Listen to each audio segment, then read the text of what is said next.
welcome back to A Better World. This is your host, Mitchell J. Rabin, and I'm very glad you're joining us again today. Today we're going to have another very interesting show. We are seated with the author of this book, The Forgotten Language of Children, by Lillian Firestone. Lillian has been part of what is known as the Gurdjieff work. You've heard me make reference to Gurdjieff countless times over the course of years. He's one of my teachers, mentors, and has had a tremendous influence on my life, and actually so has Lillian.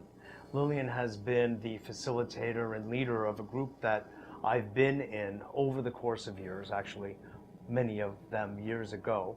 But the teaching of Mr. George Ivanovich Gurdjieff continues to live in me and in my bones, really, have touched my essence. And as a result, I wanted to have Lillian on the show to talk about this book because she, for way, way longer than me and most people, have been very deeply connected and part of this very precious work, which is becoming more relevant as time goes on.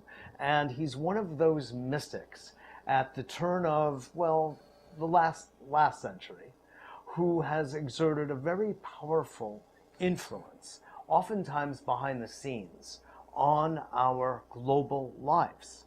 And I'm all the happier to have Lillian on, who is a spokesperson in many ways for the work, and particularly for her work with children, which she was, in a sense, now that we look back, spearheading in New York, in the United States, going back many years, and has raised her own children inside the work, and they've turned out to be utterly magnificent, wonderful, and society-contributing people. So it's really a real pleasure to have Lillian on. I'm excited about introducing her to you and learning about the kinds of things that help to create a better world. Hello, Lillian.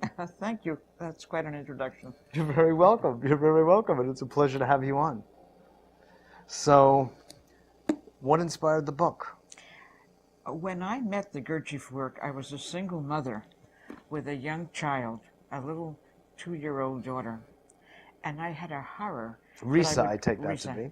I had a horror. I know the whole family, of course. that I would raise her with all the same stupid mistakes that I had been raised. Oh. And I thought, is there any way to escape? Every parent's fear.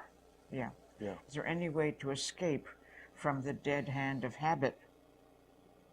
So, fortunately, I met the Gurdjieff work, and there was an experiment ongoing of how to bring a spiritual teaching to children without indoctrinating them.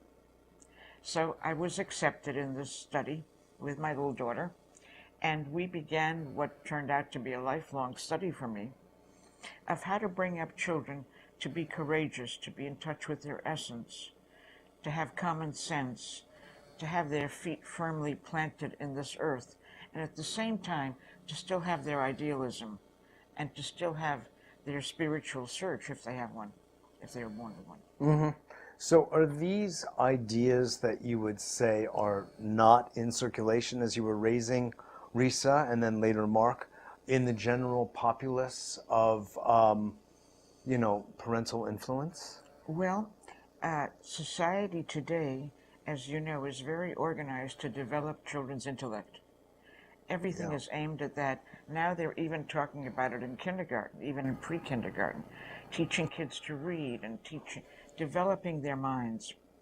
But Mr. Gurdjieff understood that for a long time it was a child's emotions and his spirit that developed. Until about the age of 7, it was premature to introduce ideas and intellectual stuffing. Yes, stuffing. And stuffing. And then even after the age of 7, how to keep essence alive. Mm-hmm. You spoke of essence. And, to condense a life of search into a few words, I'd say what we discovered that children need more than anything is a challenge. Something interesting that they along with love, I take it. Along with love, along attention. with support, Uh-huh. along with attention. Mm-hmm. Something that makes them stretch in order to grow. Yeah.